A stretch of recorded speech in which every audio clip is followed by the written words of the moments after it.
Welcome everyone. My name is Sierra Ladroma. I am the project manager for the Iowa Center's Women's Business Center. The Iowa Center's Women's Business Center is funded in part through a cooperative agreement with the U.S. Small Business Administration. After this event, all of you will receive an email with a form to complete. This information allows us to continue providing free educational programming for small business owners in Iowa. Please feel free throughout this webinar to join the conversation by using the Q&A function or the chat function to join. Ask your questions and we'll be sure to answer them. Today's story is with Todd Sommerfeld. Todd is a second-generation owner and CEO of Kreg Toole Company in Huxley. Todd joined Kreg in 1999 and has since grown Kreg from 12 employees to over 240. Todd is a certified executive coach who has become as passionate about human growth and development as he is about product and business development. Todd, happy Friday to you, and thanks so much for sharing your story with us today. Well, thank you, Sierra. It's great to be here, and I'll enjoy sharing the story. And I think everybody has a story. It's unique to the individuals, neither right or wrong. It's my story, so I think it's. I look forward to the conversation. I look forward to questions from the audience here towards the end as well. So. Perfect. So let's do this. My first question is, well, I guess it's more of a request. So when we talked, you had shared the history of Kreg Toole when kind of starting at when you were 14, 15 years old. Can you kind of retell that story so people have just the background of how Kreg started? Sure. Yeah, it's good. It's a good story of a business that didn't start out to get into business. So really, the company started in 1989 when my dad and my uncle took a product, a Kreg jig, a pocket hole joinery jig, it's a woodworking tool, to a trade show. But that started a number of years earlier when my dad was building the kitchen cabinets in the house that I grew up in. So let's say mid 80s, 85, 86 time frame. And my dad was a journeyman tool and die maker. He worked at a plant of similar size to what Kreg is today up in Ames called Bourne's. And anyway, he was in the process of building these kitchen cabinets. The solution that he was trying to solve was attaching the face frame or the front of the cabinet to the inside plywood carcass.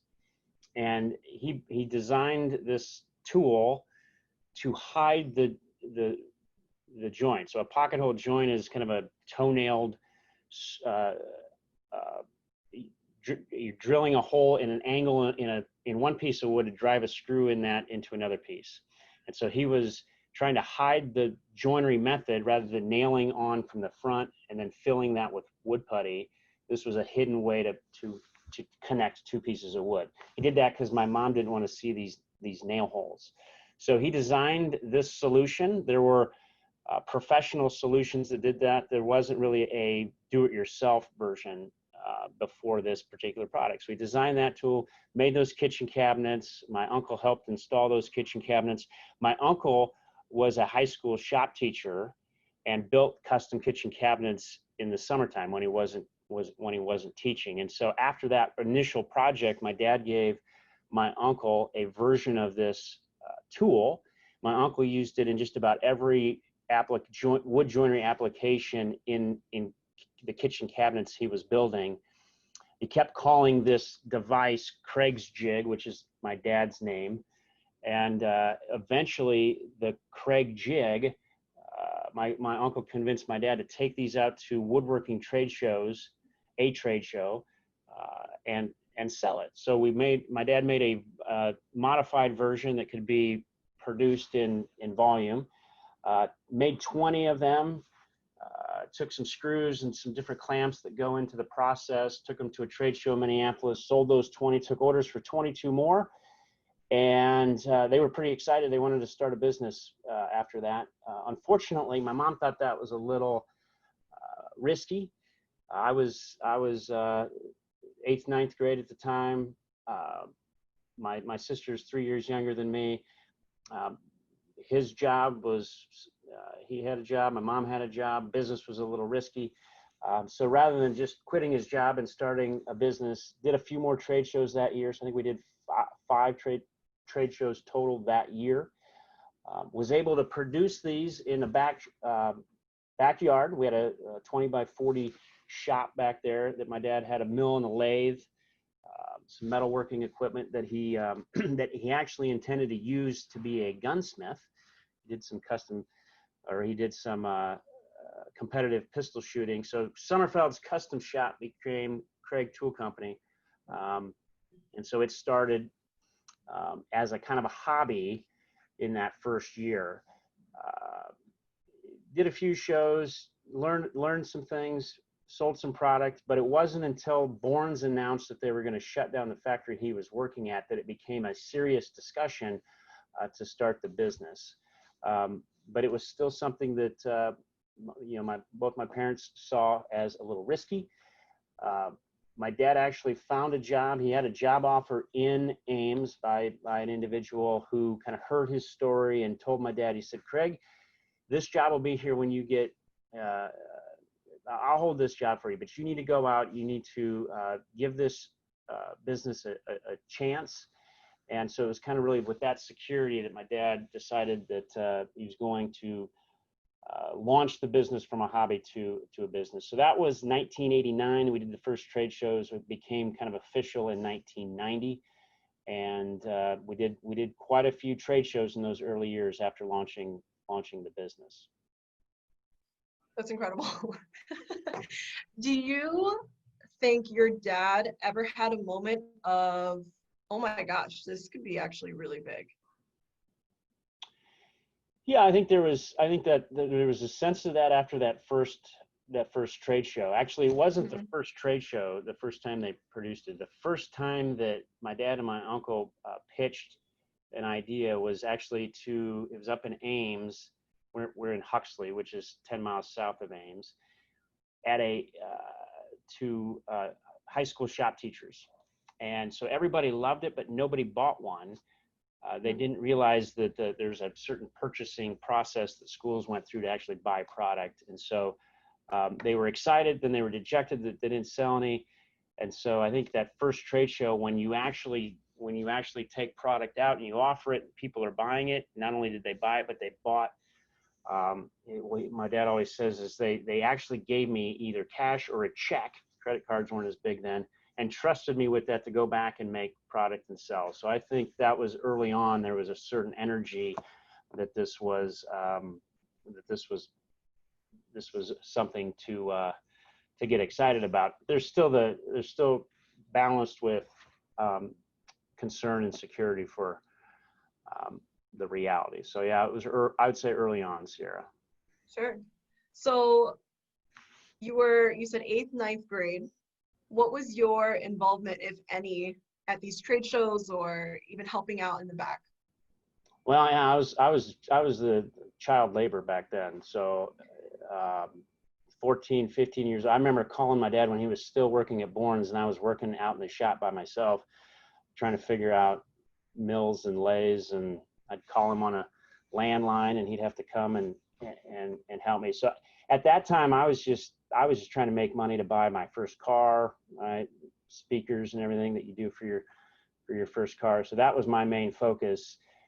Did that for a year or so, and then it was the second year. So the first year we went to a trade show in St. Louis. The second year, after I'd been kind of building product for about a year, my dad took me to a trade show in St. Louis. And so here's my dad, who's a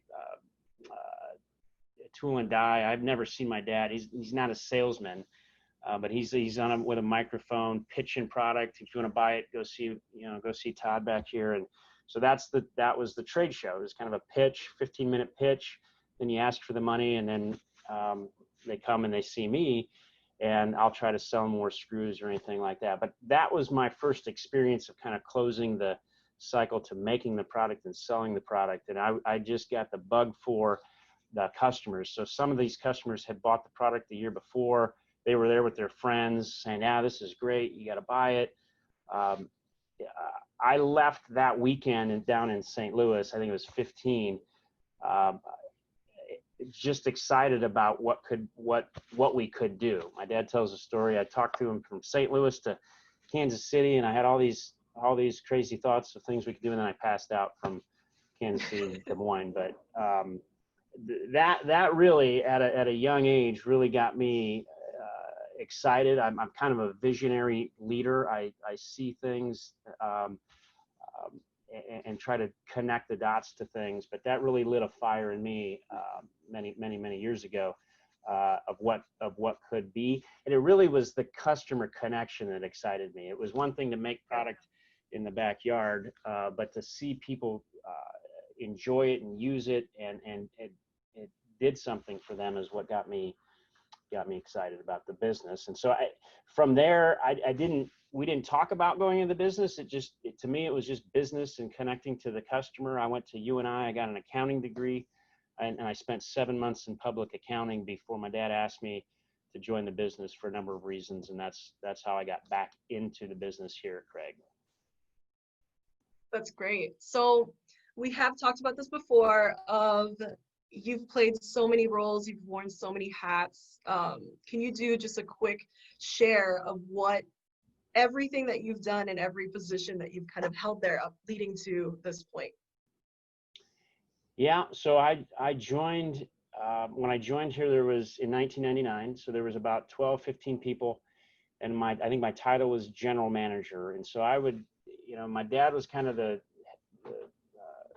led the shop and the manufacturing assembly area. The shop part of that business is his passion. That's what he did. My mom was kind of the office manager, really covered the office functions, the accounting basically. And so I kind of stepped into the general manager role and did everything else. From sales, did a lot of marketing. So first thing I really started doing is trying to develop a brand for retail. Spent a lot of time on marketing. We purchased product from domestically, as well as screws and clamps and things we were getting from Taiwan and Asia. And so there was just planning longer lead time. So I wore a purchasing manager hat, a sales manager hat. We didn't have a website when I joined in 1999, so I had to convince my parents that was a good idea. Our customers are old woodworkers who don't use the internet, apparently, was the belief. But we built a website. Things, well, they certainly have. So that's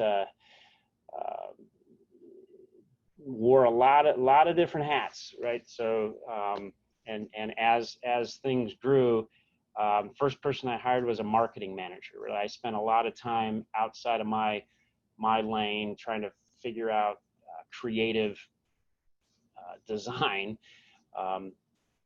So it's just started hiring more and more people. So I think I've from production to just about every role in the business I had my hands in, and I have had the opportunity to not only lead, but actually do a lot of the different functions within a business. So that's something that I look back on and really appreciate, is the opportunity to do just about every function here. That's great. Now, with your growth of your team from that 12 count to continuously hiring someone to do the marketing and just growing to almost 300 people, what advice do you have for entrepreneurs who are starting to even think about hiring that next person, whether it's that first one or their 20th? And then how do you maintain that culture of your overall business as your team continues to grow? Yeah. So hiring is something I wish it would be something, if I could go back and redo, it would be, let me look at it a little differently. It's what I've learned over the years is I got my own way when it came to hiring the right people for certain functions. And some of that gets down into just understanding how much the business can absorb and additional payroll and all of that. And so I just did a lot of balancing that. And I think it certainly erred on hiring when it was absolutely necessary versus a little ahead of the curve. And some of that, I think, one of the things that I've learned over the years is having an appreciation for every aspect of the business is good. It helped me in those roles, but oftentimes I felt like I had to master something before I could hire somebody into it. And some of that was, some of that I go back to now, and I learn, I kind of, I learned this as I stepped kind of outside of the business a few years ago. I've stepped back in as the CEO, but in that time I did some executive coaching and really reflected on internal emotional growth and development. And one of the things that I realized a few years ago that was happening to me like 20 some years ago when I was coming up is I started developing a belief that I had to be the expert in all these areas before I could hire somebody. And some of that prevented me from hiring the right people soon enough. And so some of that was just the desire of I needed to let go of certain things and pretend not to know. So the business, we had some early successes, and sometimes failure is a good thing, keeps you humble. Success can have another negative effect.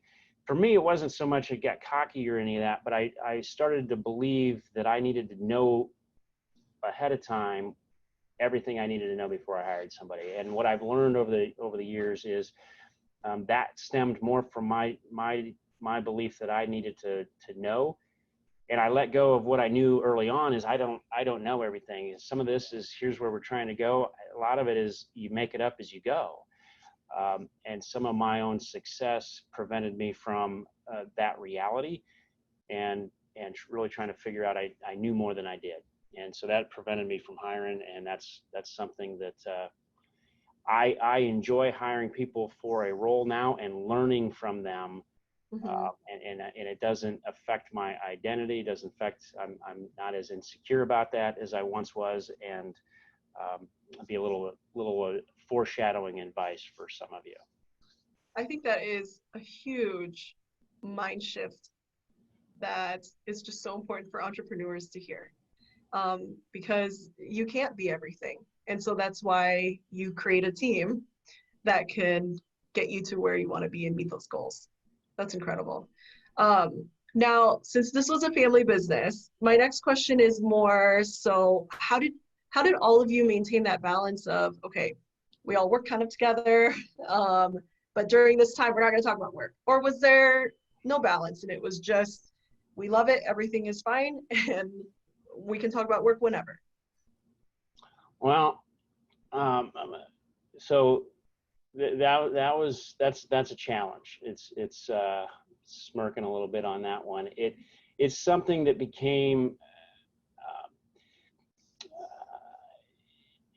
we talked a lot of business in a lot of pretty much every personal setting became at some point it became about the business. And looking back, I think there is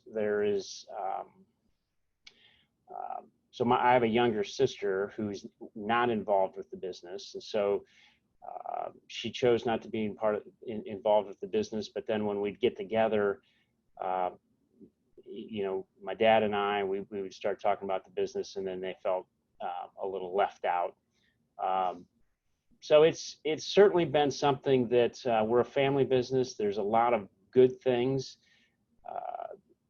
that I can look back on that, and there's a lot of struggle in that as well. And so there's a number of things that I would do differently that I guess I am doing differently as I look at my kids and how we bring them up. And a lot of it is just separating the family and the business, understanding that they are connected, but how we talk about the business to the family is something that I'm trying to be more intentional about in hindsight. And so it definitely has challenges, and I would say it's one of the reasons I have an executive coaching program, is just trying to understand the human dynamics relational dynamics that that didn't always make sense to me in terms of why we did what we did. I would say, just to highlight that a little bit more, my dad's identity really got wrapped up into this business, and so as he stepped aside and I stepped in, that was both something he was proud of and enjoyed seeing, and that challenged him at a personal level on what his role is or isn't, and so there's a lot of dynamics to that. There's a lot of pieces in there. A lot of layers. So you had mentioned risk and kind of just changing that mindset a little bit of when you need to ask for help and how to do that. What advice would you have for someone to lean into that risky feeling and knowing when it's the right time to move forward or take that chance? Yeah, I think every situation is different, depending on what the risk is. But I think one of the things that I think it pros and cons to this, but I think my dad was a more like he was more, I want to keep things tight. I don't want to tell anybody what's going on. I'm of the belief that I'm a networker. I like to have lots of conversations. So before I'm faced with the decision, and as I'm thinking through the decision, I like to talk about it with as many people as I can, and balance risk with input. So part of that is getting the advice you need. So I'm not shy about hiring people to help me with that legal advice. It's certainly we're in a position today that's different than when we were bootstrapped at the beginning. I try to find a lot of free advice in my early days, and now I value and pay for good advice to help balance risk, especially in situations where I'm not the expert. Mm-hmm. Absolutely. So I want to talk a little bit about COVID, and I want to hear how you and your company has pivoted with the pandemic and how you've kept moving forward. Yeah, it's been a year. Yeah. It's been challenging. So first, I think initially, one of the things that hit is we like many people, we have many office personnel. So of the 250 full-time people, about 100 of those work out of the office, and another 150 of those are in production or operations. And so we were a hybrid approach. So half of us kind of went home, and half of us were here in the office or at the factory. So part of that is just blending the culture of that. I mean, there's just managing through that, communicating through that. We're also in the process of building a new facility in Ankeny, and so as the work from home kind of mindset grew, it's like, do we want to spend the money on office space in the future? And one of the things that we believe in is we absolutely will see more days where office folks are working from home, but we believe the primary location for our people are in the office. And a lot of that just has to do with our culture. And so COVID is I think it's given us an opportunity to expand the way we do business and take good aspects of that, further understand what's important to us about being together and what our culture is. So I think we spend a lot of time believing and advancing our culture, trying to understand the aspects of it, communicate what that is, and live that out. And so I think COVID's given us that opportunity to do that in different ways. It's also been good for our business.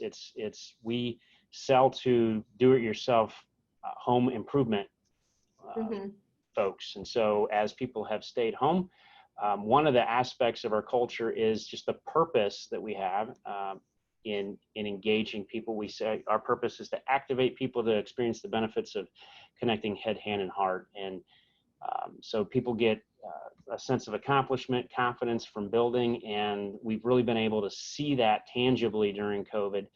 So it's just another way we've been able to use this season to advance our culture here at Kreg. That's great to hear. So earlier you mentioned you are very visionary. You see things and you want to have these big goals. How do you keep yourself motivated and focused, as well as leading a team of hundreds to get to that goal? Yeah, it's a great question there. One of the things that I realized about myself is my desire and need for change is really high, much higher than most people, and that's good for activating and doing new things. It's not so good when you're trying to scale and get people to understand. I'm often changing things before people understood the last thing that we were trying to do. So one of the things that I think really helped me in that is just a process and a system called EOS. It stands for Entrepreneurial Operating System. That's something that we used at Kreg.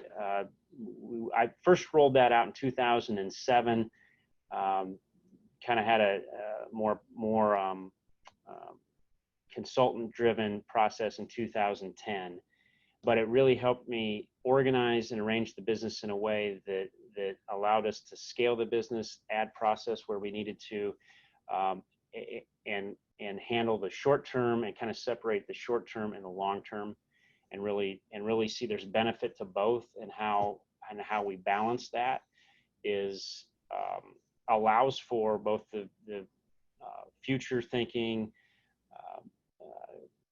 staying innovative and vulnerable to new things, and scaling a business. So that was a system that has helped us.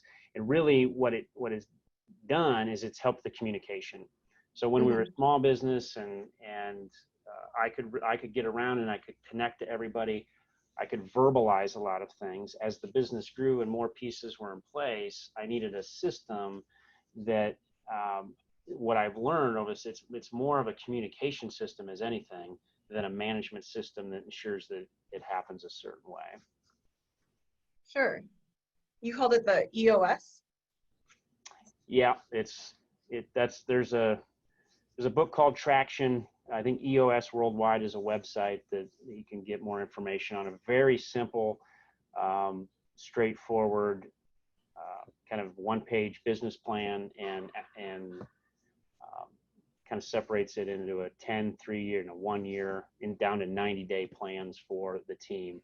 That really helps break down high-level vision, where we're going to how we're going to get there. That's really great. So you had mentioned that you seek out support from, whether it's something that you pay for or just your own close group.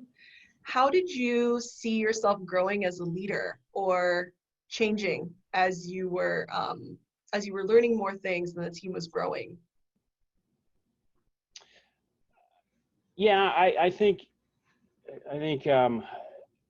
one of the things that I did in 2006, 2007 is I joined a group called Vistage, which is a forum of other CEOs.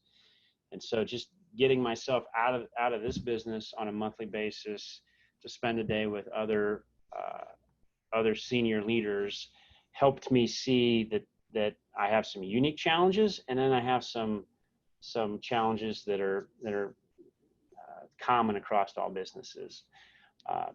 So that was good, and just continue to learn how to be a better leader, how to communicate things better.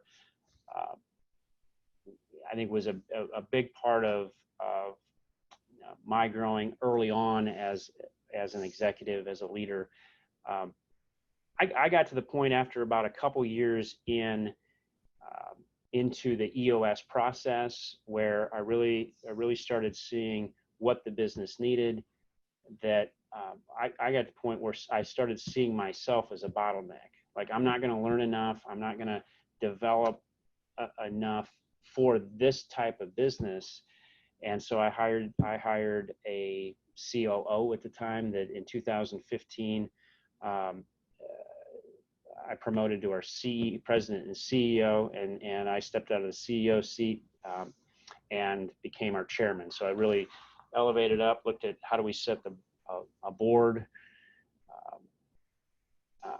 and so I kept letting go of aspects of the business in a way that I thought I was going to leave the business and go do something else, which is where I found myself in 2017 in this executive coaching program, as I thought I was going to become, why I was going to be there, but I knew I needed to be there for a reason.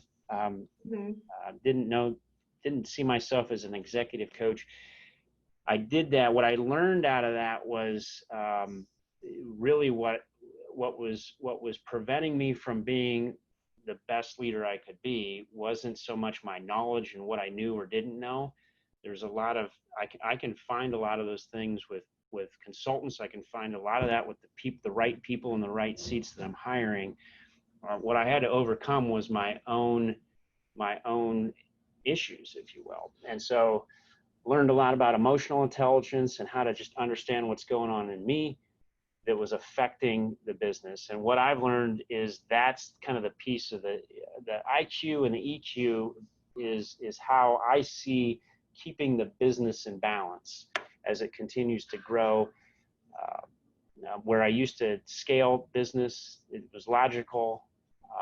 There's a logical side of it that helps scale, and there's a human side of it that I've really come to appreciate.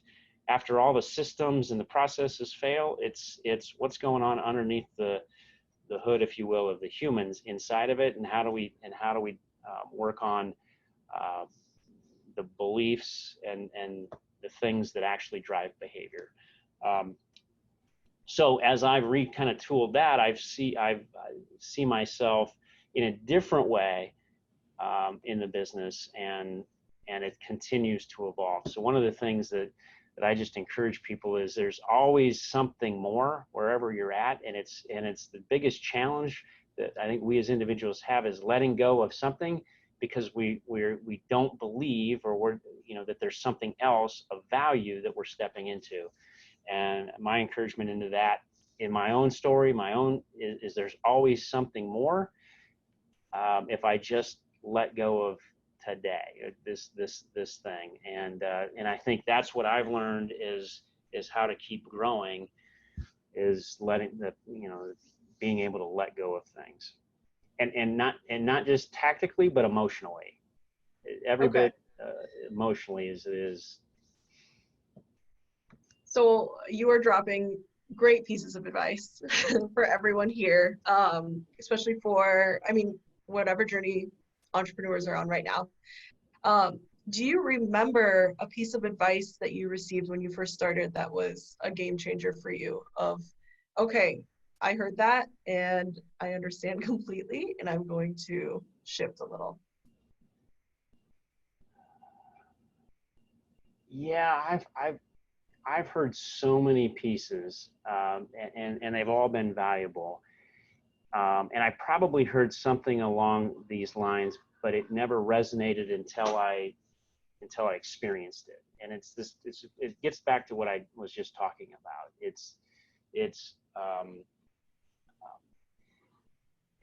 You don't have to know where you're going to go there. Mm-hmm. It's the power of letting go is what we need to embrace. And so there's you can say it in a number of different ways. It's vulnerability. I'd say that's the thing that I heard as a leader and got intuitively. But great leaders are vulnerable, right? They vulnerable in terms of to me that looks like I don't pretend to know. That's how I hid from my own insecurity, is I know. right? Mm-hmm. And so until I learned to be vulnerable, and I point here versus here, like I hear that, yep, but until I've experienced it, like, oh, that's how I can use that to lead. I actually learned that before I got into executive coaching. I learned this in marriage coaching with my wife. So the advice was probably sounded like this. Todd turned to Amber, Amber turned to Todd. Todd, look Amber in the eyes and tell her how you feel about what you just said. And what I realized is I was afraid to tell her how I felt about something. And really it was, you know, all this bad stuff's happening. I feel like a bad son, or I feel like a bad leader. So I was hiding from that. And so that was my journey of discovering what I'm hiding from and how to be vulnerable. And that has helped me let go of things and step into the new, because I'm not hiding behind something. But it was that was a journey. Yeah, it's as if vulnerability is one of the greatest acts of bravery that any of us could go through. Yeah, and here's something that I heard along the way that helped me take this from here to here. So difference between transparency and authenticity in the process of being vulnerable. I was being transparent with people in terms of, here's what's going on in my life, here's some challenges that I'm facing. So I'm transactionally communicating. I'm not hiding from something that's bad. I'm telling you what it is that's bad. But what I wasn't being is authentic if I labeled that as saying, how does that make you feel? So what I've learned is people can't really help you with it, even though I want you to hear what I'm saying and connect it to how I feel. But if I'm not connected to it and share it with you, it doesn't allow me to get past something and actually get what I need from other people. Yeah. So I have a feeling you read a lot of books, and you mentioned traction. Throw out some book recommendations. I would say there's many different books depending on but in terms of some of what I was just talking about right there, the book that comes to mind is a book called Integrity by Henry Cloud. That's a good one in that regard. There's a number of other ones that depending on the topic I would read.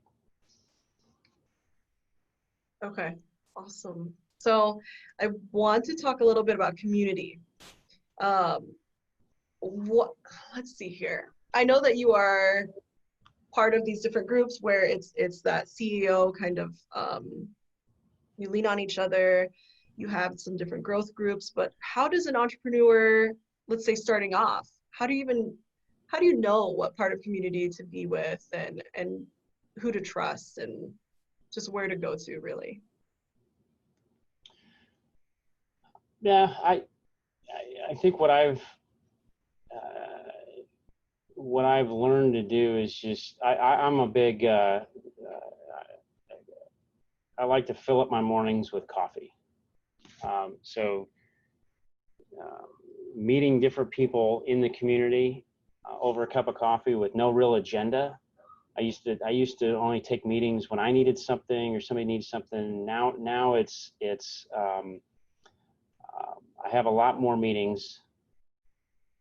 I'm in a season right now where I'd like to have more, especially with COVID. But just taking meetings out of interest of the individual, not expecting necessarily something in return, but trusting that, especially when people connect me with someone else, that there's a reason for that.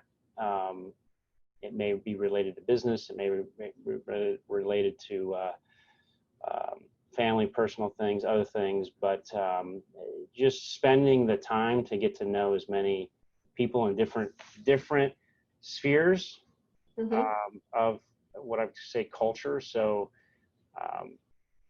it really opens my horizon and gives me different perspectives that even if I didn't need something from them, a perspective I can use elsewhere in my business, in my life. And I believe in connections. So as a visionary, I like to connect the dots, and a lot of that for me is people connections as well. It's fascinating how people come together for reasons that you would never know unless you sat down and you spent the time with someone. Yeah. So I have another question about vulnerability.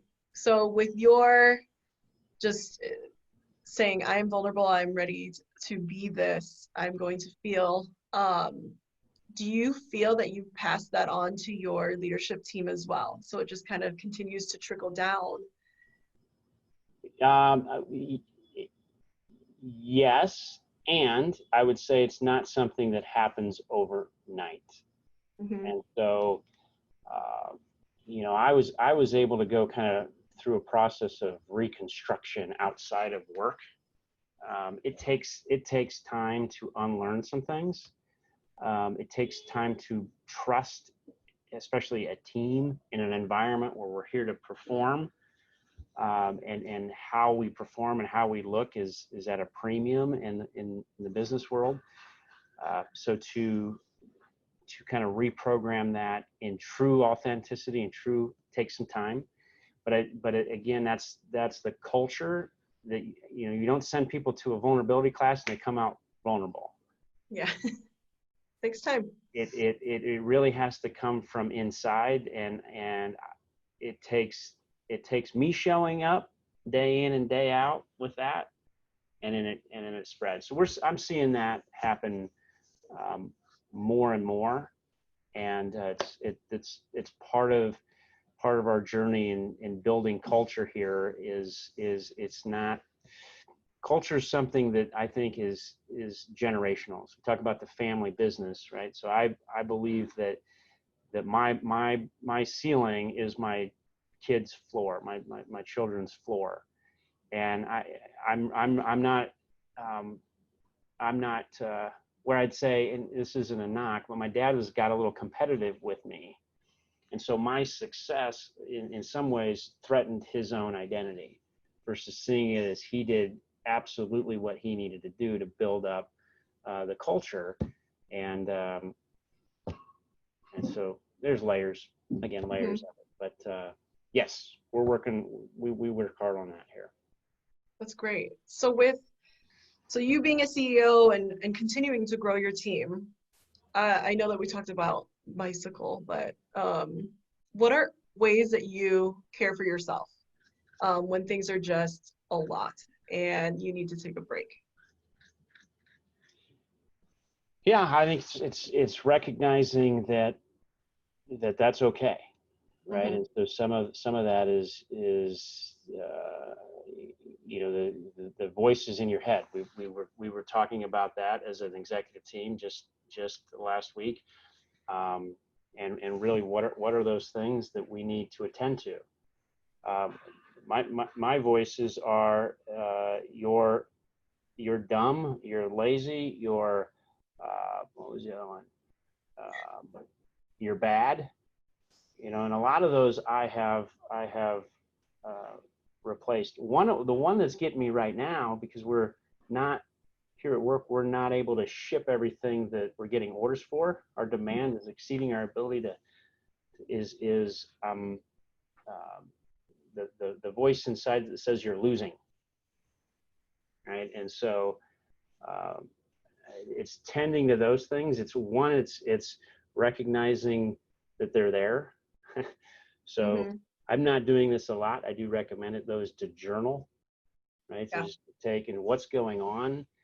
What I realized just in this conversation is the voice inside my head that I haven't really is the voice that says you're losing. And so it's recognizing where have we won, how are we winning, and how do you overcome that? But it's really finding space, finding time to recharge. Really recognizing that if you just stay super busy, you become less and less effective, actually. Mm-hmm. So weird things like that. Taking mindfulness walks and just attuning to what's going on so you can actually function well and healthy is something that we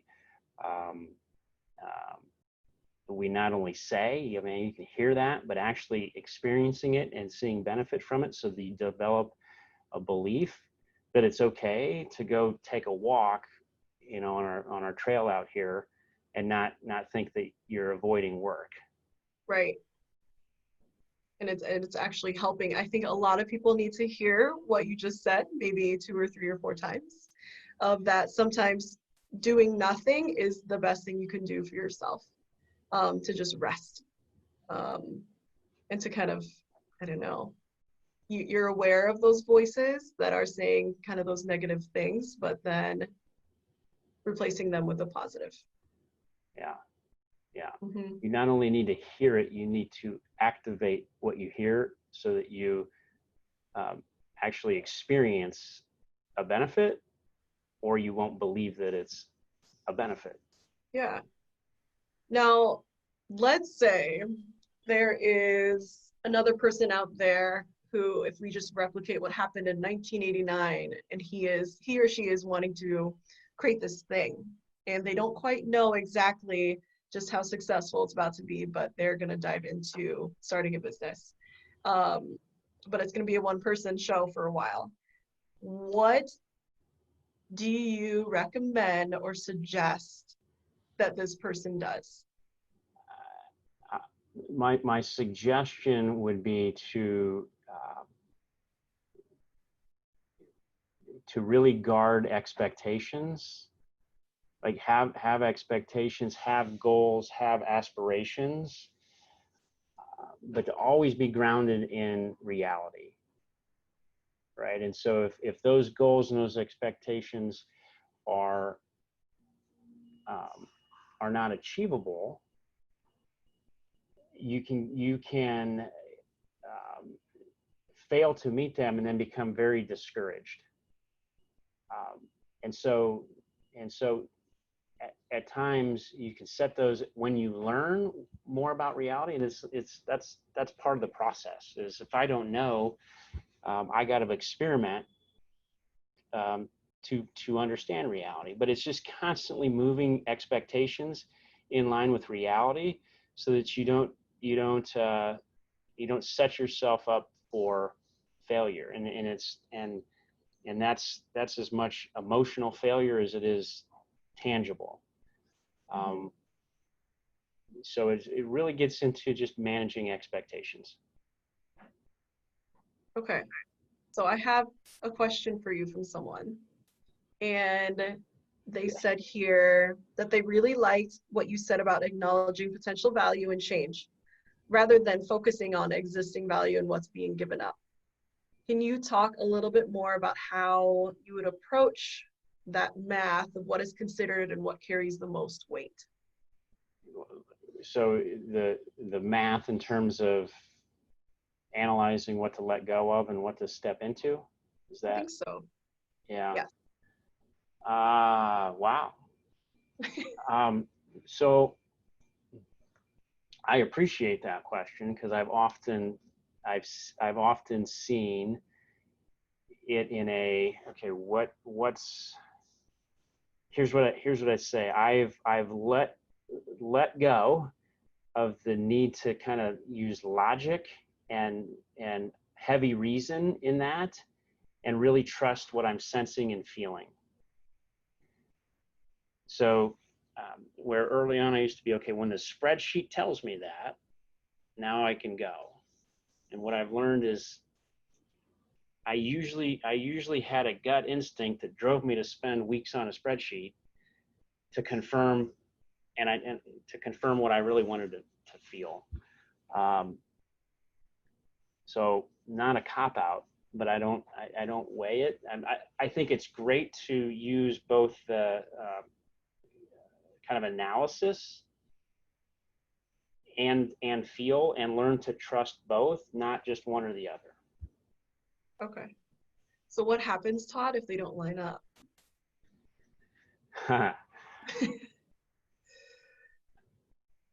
Um, for me, I like to affirm my sense with data.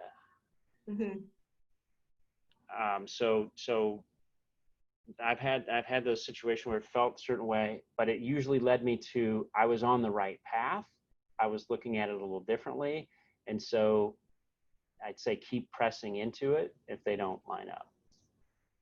Wonderful. Do you have a last piece of advice for entrepreneurs listening or will be watching this in the future? Yeah, I think in addition to what I just said, I mean, I think the other thing that I believe that we all need to do, especially entrepreneurs, is it's a big part of the culture that we drive here, but it gets down to purpose and just doing something that is purposeful, because it's the purpose and the meaning behind something that drives entrepreneurs to work ridiculous hours, right? And initially it could be financial, but there's always a deeper sense of purpose. For me, one of the reasons I came back into this role is because I realized that the purpose in it that I sensed all along was the people. So it's not even what the business does.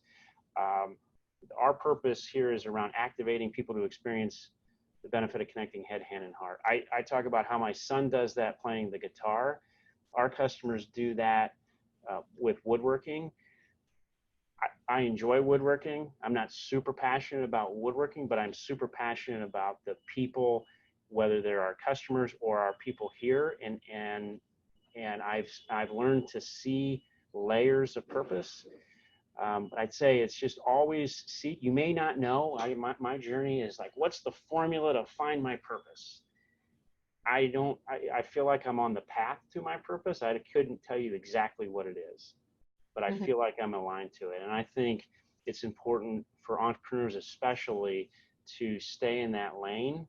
And I think it's going to serve the business objective incredibly well when the individual's connected to a sense of purpose. And more so, again, that you feel aligned with it, then you can articulate it perfectly. Okay. Thank you for that. So we have about 5 minutes left. If anyone else has any other questions, please drop it in the chat. While we wait, I am going to talk a little bit about what's coming up with the Iowa Center. So I do want to encourage everyone to visit the website to see the upcoming courses, programs, and offerings we have for entrepreneurs at whichever part of your journey that you are on. If any of them sound interesting to you and you wonder if it'd be a good fit for you and your business, we would love to chat more. So please don't hesitate to reach out. So there's one more.